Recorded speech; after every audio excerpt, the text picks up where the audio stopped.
What's up, Rick? What are we gonna do? I sighed languidly, folded the letter back up, and put it in the envelope. I tried to return it to Leslie, who was looking at me with hope and longing. It's your letter, Rick, not mine. I immediately tossed it unceremoniously onto the kitchen table and met her hard gaze. She'd barely begun a second glass of wine, and I knew it wasn't the Moscato that was making her eyelids heavy. The letter probably weighed only an ounce or so, but it felt like more than a ton.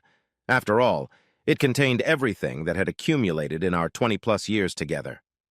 Marcy summarized every significant or notable event in our history: our wedding, our 2 grown and successful children, all the trials and difficulties, all the dreams and hopes for us and our family, boiling them down to the words, "Either take me back or don't."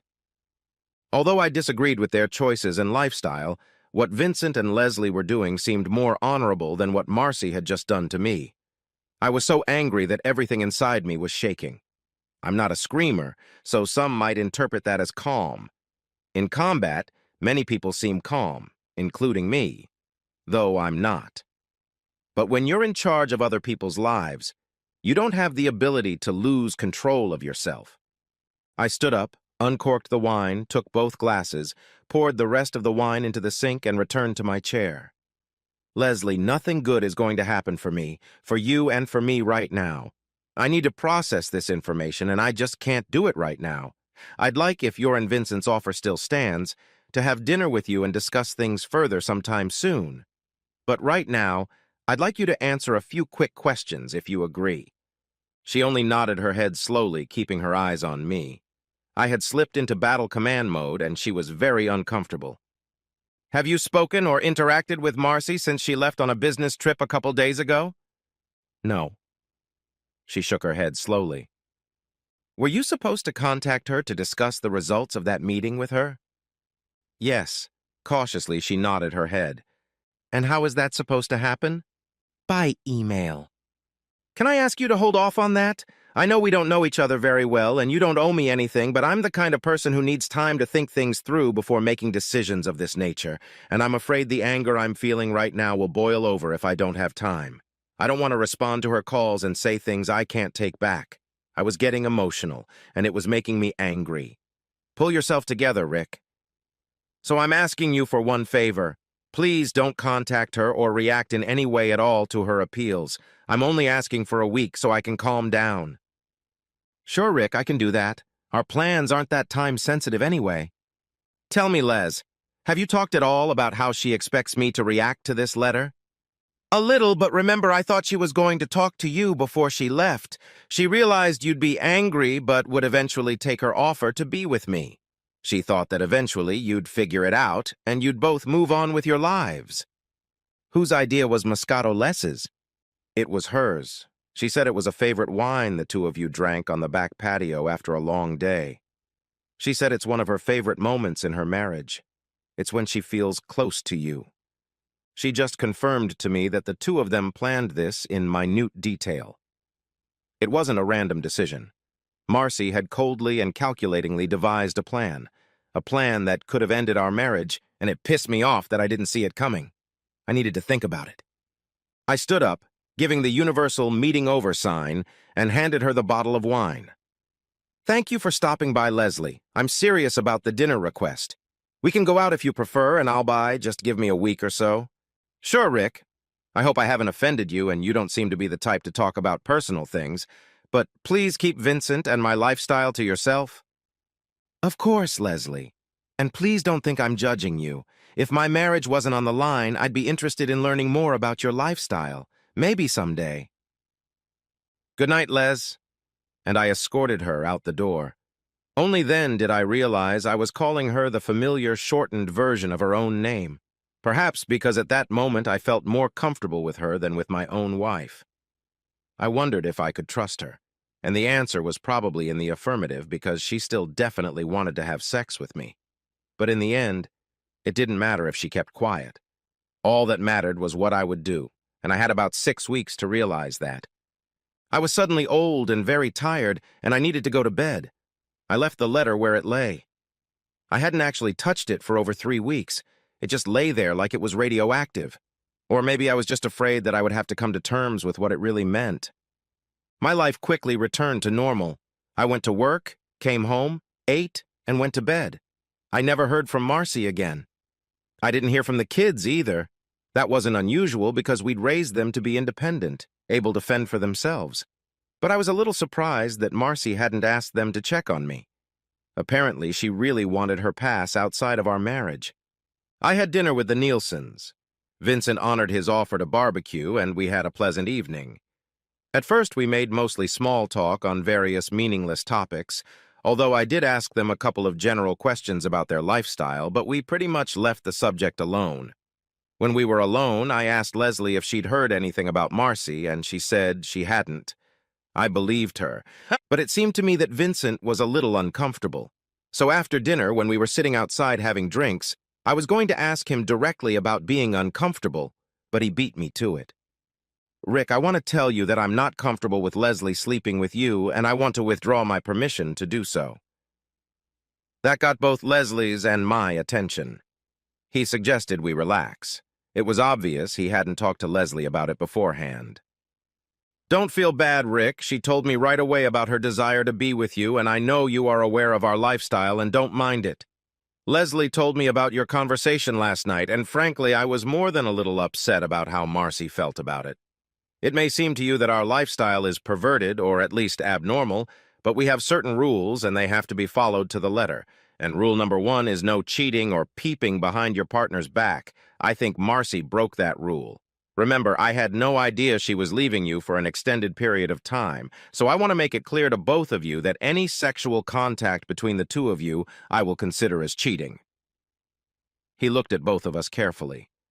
Leslie looked disappointed, but nodded her head vigorously in agreement. I was beginning to like Mr. Vincent Nielsen. I'm very glad and grateful to hear you say that, Vinny. I've been trying to think of a way to say the same thing to both of you without hurting your feelings. As I told your wife, someday I'd like to talk more about your lifestyle. I admit to being somewhat fascinated by it. After that, we all had a very pleasant time that stretched into the night. I was thankful that I didn't have to go anywhere because I had too much to drink. As I left their house, Vinny shook my hand firmly and Leslie kissed me lightly on the cheek. They both offered to help me in any way they could. The truth is, I never saw either of them again. After being alone for an extended period of time, I became more aware of what I had put Marcy through during all those years I had been on deployment. Now I had to make all the decisions, pay all the bills, and deal with all the other myriad things associated with daily life. And unlike me, she had to deal with the kids. It must have been overwhelming for her at times, and she was right. I never expressed appreciation for what she did. Hell, I didn't appreciate her enough.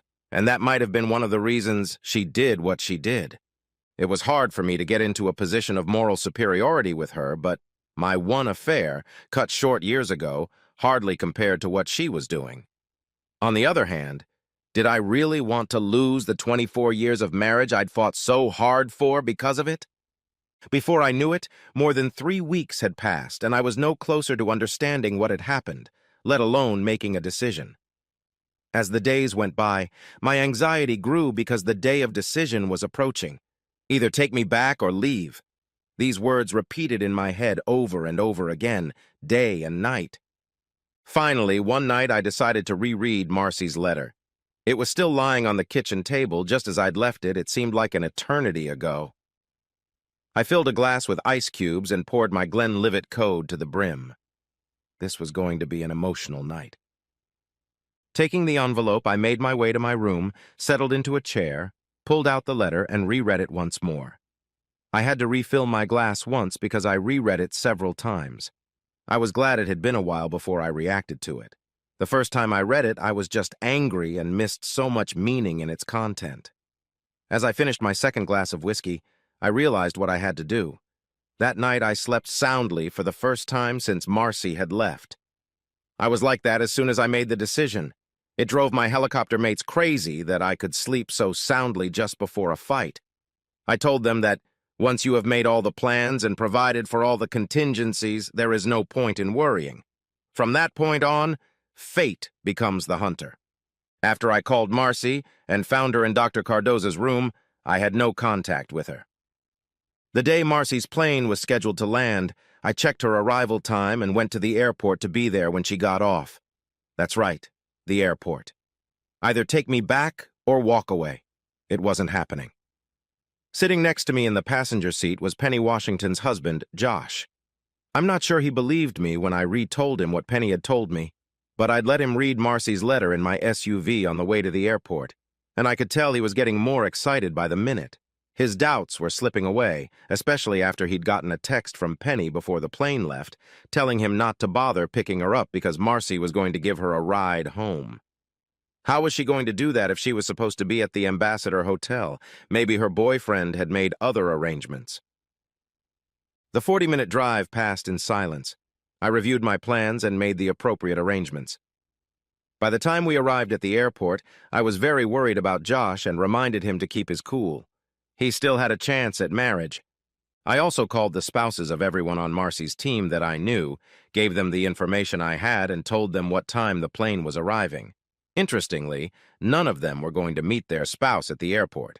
Whatever they did with that information was up to them. I, on the other hand, had my own business to attend to. Josh and I had only been standing at the baggage claim for about 5 minutes when I saw Marcy and her team leaving the building. It couldn't have been better in my dreams. Since no one was expecting anyone to pick them up, everyone felt very comfortable with each other. The first person I noticed was Marcy. Dr. Cardoza had his arm over her shoulder and was nestled comfortably on her left breast. They looked very happy, and I guess they should be. The work they were doing was very important, and not without personal risk. It had been a long, grueling 6 weeks, and now they were returning to their normal, mundane routines. At that moment, I felt Josh swept past my shoulder, rushing towards the door. I noticed Penny encase him in a hug and kiss her boyfriend passionately. Nothing good would come of it. But I turned my attention to Marcy. At that moment, she saw Josh flying past her and looked in my direction as I approached her and the asshole doctor. The color disappeared from her face and she stopped, looking at me with her mouth open. I signaled, at which point my process server stepped toward her and said, "Are you Mrs. Mary Weston?" When she answered in the affirmative, he continued, "You have been served with a subpoena," and walked away. She started crying, but she was also very angry. By this time, her boyfriend realized what was going on, but was too shocked to react. I said to Marcy, "Did you really expect me to just take you back or walk away? Our 24-year marriage meant so little to you?"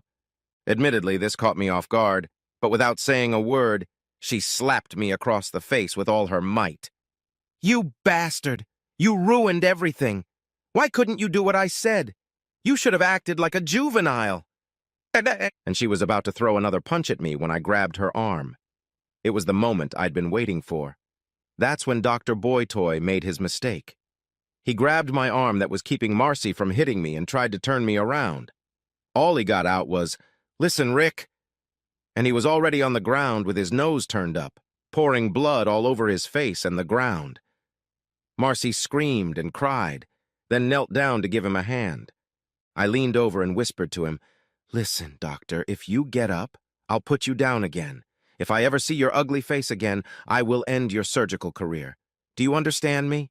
Answer me, you bastard." Yes, I understand."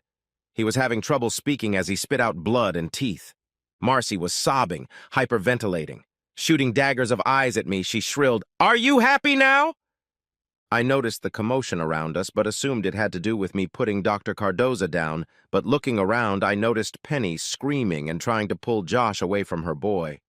Josh was holding his head, grabbing his hair with both hands. He was angrily banging the already unconscious man's head against the concrete, saying something unintelligible. But that wasn't the only thing going on. There were people running everywhere, sirens blaring.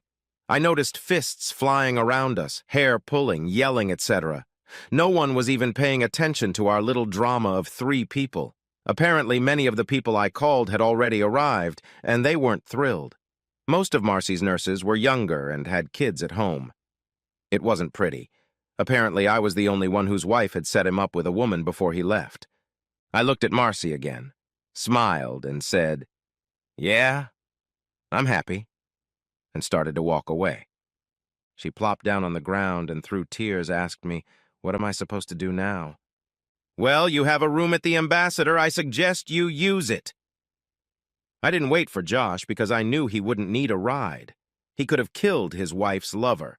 He was in deep shit as dozens of police officers were arriving on all sides. I turned to Marcy again. One more thing. I didn't contact Kyle and Mary to warn them. I'm giving you 48 hours to do that. If you don't talk to them in that time, I'll call them and let them know what's going on. If I hear from them first, and the first words out of their mouths aren't something like, "Dad, I know Mom cheated, but..." I'll leave. Is that clear? She just nodded her head in between tears. I heard from both kids 2 days later and couldn't be happier for them. Mary called first and said, "Daddy, I'm so sorry. Mom told me what she did, but I understand it's between you and her. I'm not going to get involved, and will just say that I love you both and hope you can find the best solution for each of you." Kyle's call was pretty much the same, only he added that the news had reported a major disturbance at Terminal 7 a couple days ago and that additional police forces were needed to deal with it. "You didn't have anything to do with that, did you?" "Okay, Kyle." I hung up the phone, smiling. Our divorce was finalized 4 months later. We split everything 50-50, sold the house, and left each other's pensions. Marcy didn't contest it, but wanted one last meeting before signing the final papers. I refused and told my attorney that I had nothing to say to her and was not interested in hearing what she had to say. Either sign the papers or don't. 2 months later, I got a transfer to the West Coast through my company. I wanted to get as far away from home as possible and leave my past behind. As time went on, I began to regret more and more my actions that day at the airport. The sensible thing to do would have been to simply ask Marcy to serve me at the hotel and move on with my life. But I just couldn't get over the disrespect Marcy had shown me and our marriage through her actions, and especially her letter. Of all the things she did and said, the thing that upset me the most was that in the letter she said not to make a scene. She knew what my reaction would be. She knew her marriage was over the day she left, but she left anyway. I kept in touch with current events at home mostly through Kyle, but also through friends I had at work. I didn't pressure anyone, but I didn't stop them from giving me information either. I assumed that Marcy would marry Dr. Olu after our divorce was finalized, but that didn't happen. In fact, he broke up with Marcy the same week they returned from South America. I never realized if it was because of what I told him or if he was just tired of being with an older woman. Last I heard, someone said it sounded like he'd married a 20-year-old candy striper. Marcy went back to work at the same hospital and, as far as I knew, was as competent a surgical team leader as ever. Kyle once told me that she had been seeing someone, but nothing serious had happened, and, like me, she was just head over heels in her work. The final list of events that happened that day, which was dubbed the Terminal 7 Massacre in the local press, is quite long. There were 6 divorces, 3 jail sentences, 4 lawsuits, and a slew of misdemeanor fines. There were also hospital bills for broken bones, cuts and bruises, black eyes, a few stitches, and other injuries. The worst I felt, of course, was Josh. He had actually almost killed Penny's lover. He suffered permanent brain damage and will need assistance for the rest of his life. Josh also received 10 years in prison. What happened to Penny? Nothing. She divorced Josh and went back to work for Marcy. If I'd just done what Marcy wanted, Josh would probably still be divorced, but he would be a free man. Josh communicates with me periodically via email. There's email in prison. Thankfully, he doesn't blame me for his problems and takes full responsibility for his actions, but it still haunts me. Incredibly, I have never been visited by any law enforcement officer. A few weeks after the incident, I noticed that a "for sale" sign had appeared in the yard of Vincent and Leslie's house. Less than 2 months later, a new family moved into the house. I heard they divorced a couple years later. It wasn't anything serious. They just got fed up with each other. I later read that couples with open marriages are the only group that has a higher divorce rate than military and medical personnel.